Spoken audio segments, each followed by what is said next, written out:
Mesdames, Messieurs, bonsoir et bienvenue aux 20h de LCA dont voici les titres. Le 14e sommet extraordinaire de l'Union africaine sur l'initiative Faire taire les armes s'est tenu ce dimanche 6 décembre par visioconférence. Les chefs d'État réfléchissent à des stratégies pour mettre fin aux conflits armés sur le continent africain.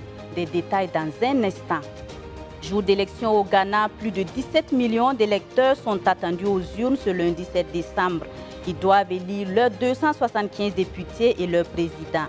Pour la magistrature suprême, 12 candidats sont en liste, dont le chef de l'État sortant, Nana Akufo-Addo, qui brigue un deuxième mandat. Un premier incident a été signalé dans la banlieue d'Accra. Nous sommes en décembre, un mois fortement impacté par les différentes grèves en milieu scolaire. Pourquoi désertent-ils les classes pendant que certains disent connaître les raisons, d'autres n'en ont aucune idée? Vous les entendrez dans une poignée de minutes. Bonsoir. Le 14e sommet extraordinaire de l'Union africaine s'est tenu ce dimanche 6 décembre par visioconférence. Et pour ce 14e sommet, les chefs d'État et de gouvernement de l'Union africaine ont mené des réflexions afin de mettre fin aux conflits armés sur le continent africain sur l'initiative Faire taire les armes. Les travaux ont été ouverts par visioconférence. Les détails avec Amadou Diko. L'initiative Faire taire les armes a été montée par l'Union africaine pour inciter à des réflexions sur les moyens à même de mettre fin aux conflits armés sur le continent. Elle était au cœur du 14e sommet de l'Union africaine auquel le Burkina Faso a pris part. Lors du 50e anniversaire de l'OUA Union africaine, et la décision avait été prise par les chefs d'État de tout faire pour ne pas laisser en héritage comme fardeau aux générations futures le fardeau de la guerre, ce qui a été traduit en 2017 par une feuille de route adoptée lors de la 28e session de la conférence de l'Union africaine.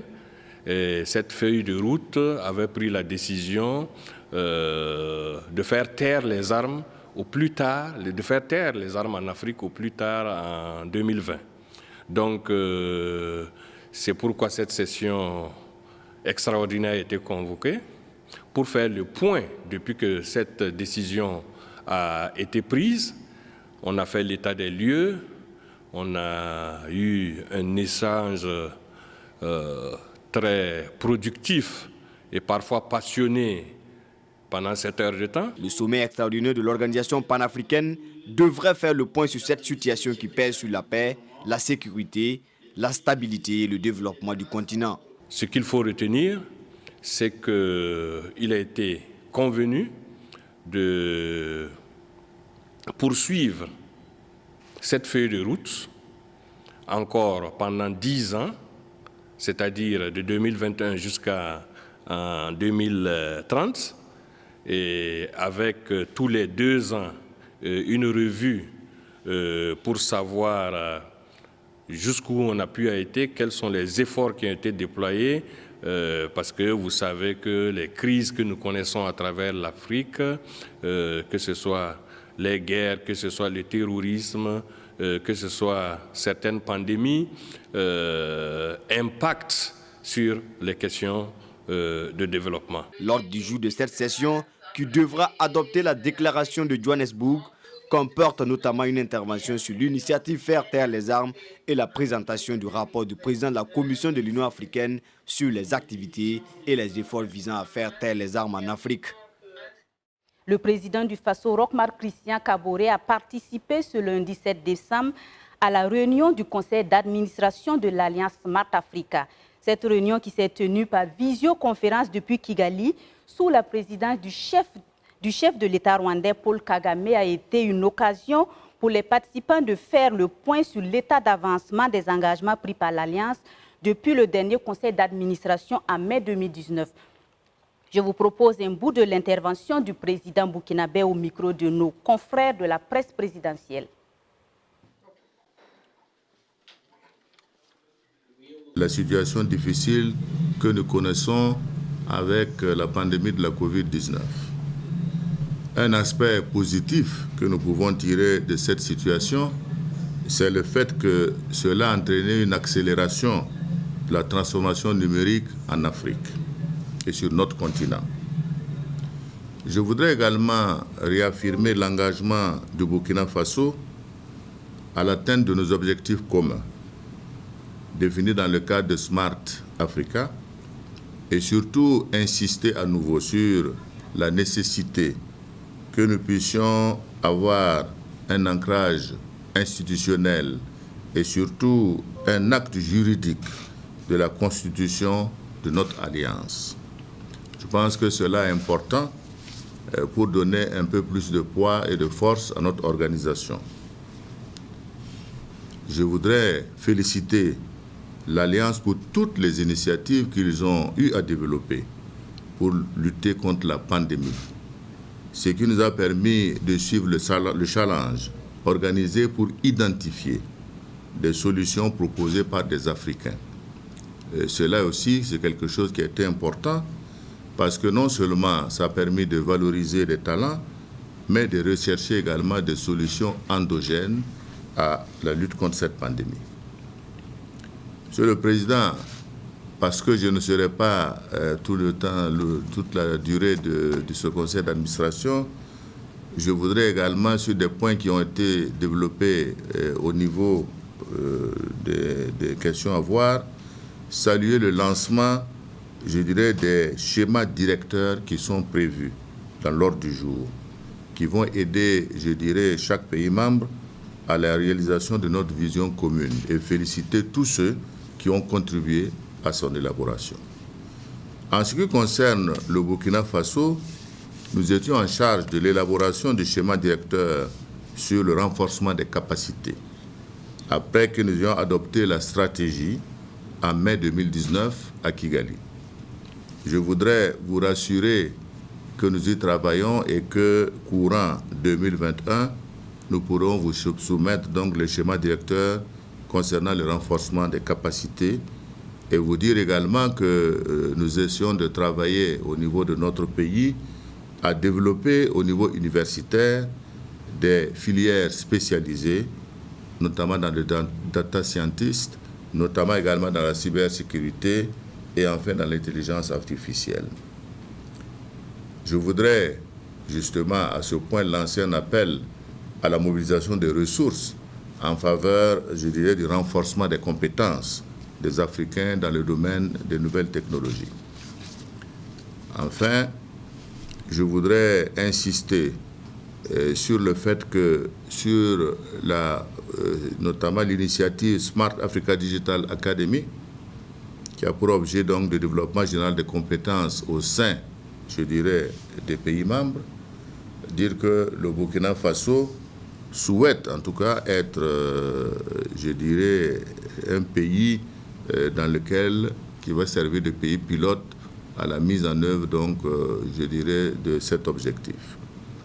Je voudrais également réitérer ce que vous venez de dire en ce qui concerne la collaboration que nous devons avoir avec le secteur privé dans le cadre du renforcement de notre institution et également du financement des projets qui vont permettre la création d'emplois et de pouvoir implémenter le digital au niveau de l'Afrique dans tous les secteurs.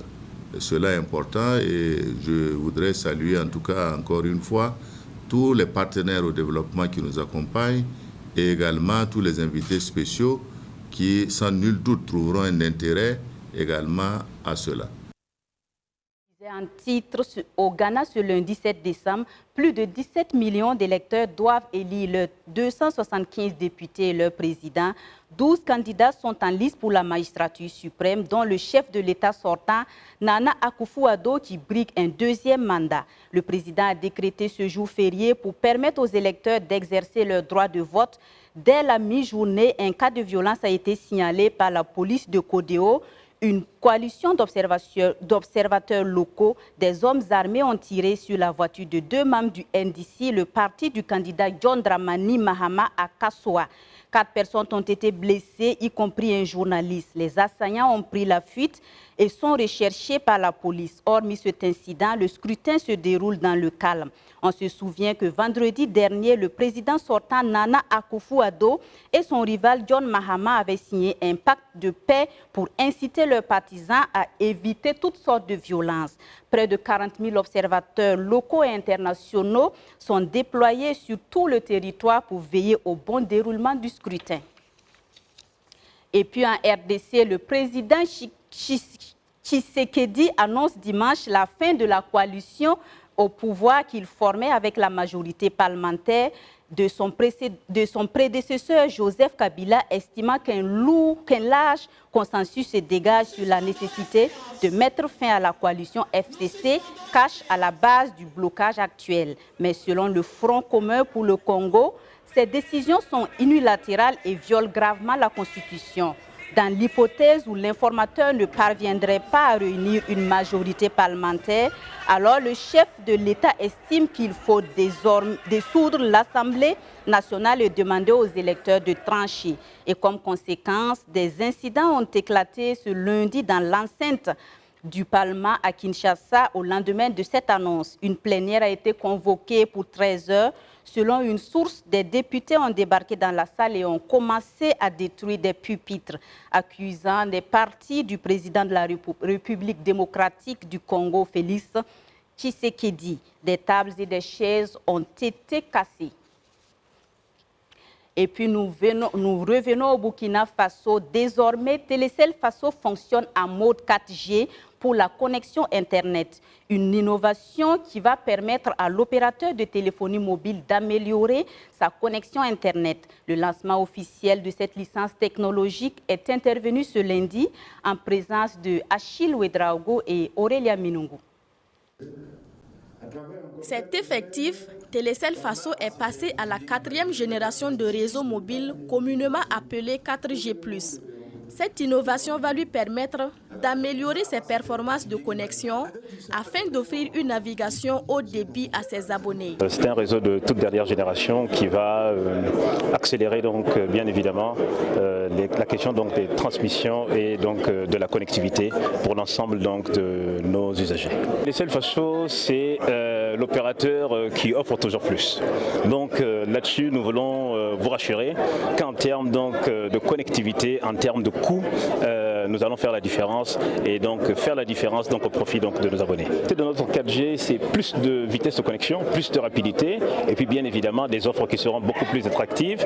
Les abonnés payeront moins cher sur Télécell Faso, bien évidemment pour pouvoir accéder donc à ces services internet là. Cette téléphonie mobile obtient ainsi la licence technologiquement neutre.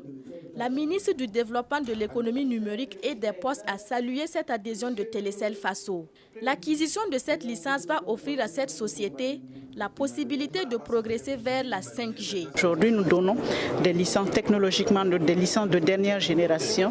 Donc, il appartient donc aux opérateurs, conformément à leur cahier de charges, d'implémenter les technologies de dernière génération en ce qui concerne les télécommunications. Et ils ont des licences sur 15 ans, ce qui leur donne plus de flexibilité et plus de visibilité dans donc, les investissements en matière de télécommunications. Et donc, comme je dis, nous bouclons. Nous avons 3 opérateurs établis dans notre pays et avec la souscription de Télécell, nous bouclons donc ce processus. Ils ont 15 ans et en fonction des ressources qu'ils ont, les ressources en bande passante, ils sont en mesure d'implémenter les technologies de dernière génération. Aujourd'hui, on parle de 5G.